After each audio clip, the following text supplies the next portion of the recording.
Nasunog ang isang mall sa Santa Cruz, Laguna. Ang mga respondeng bumbero buwis buhay ang pag-apula dahil sa makapal na usok at mga pagsabog sa loob. Narito ang Express Report. Nilamon ng naglalagablab na apoy ang isang shopping mall sa barangay Santissima, Santa Cruz, Laguna. Pasado alas 11:30 kagabi nang itinaas sa unang alarma ang sunog. Naging pahirapan ang pagresponde ng mga bumbero dahil nakakandado na ang mga entrance ng mall. Malakas din daw ang ihip ng hangin na lalong nagpalagablab sa apoy. Bandang alas 4:30 ng umaga, umakyat na sa fourth alarm ang sunog. 16 na fire trucks ang nagtulong-tulong na maapula ang apoy.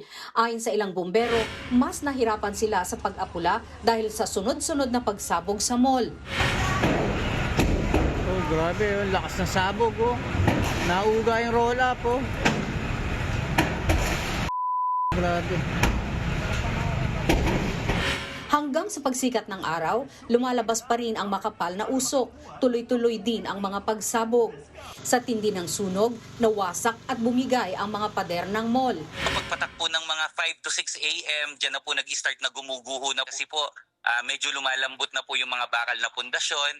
Meron po kasing mga kainan dun po sa loob. Baka po meron silang mga lutuan or mga gasol. Nadamay sa sunog ang katabing simbahan sa mall. Ikinalungkot ito ng parokya lalo't ipagdiriwang pa naman ang pista ng San Roque sa bayan ngayong linggo. Nakontrol ang sunog kaninang alas 7:30 ng umaga. Tuluyan itong naapula kaninang alas 11:30 ng tanghali o matapos ang halos 12 oras.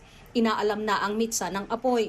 Iniimbestigahan pa rin ng BFP ang kabuuang halaga ng nasunog na ari-arian. Wala namang naiulat na nasaktan. Nagbabalita mula sa Frontline, Margie Bentulan, News 5. Mga kapatid, Nikki de Guzman po.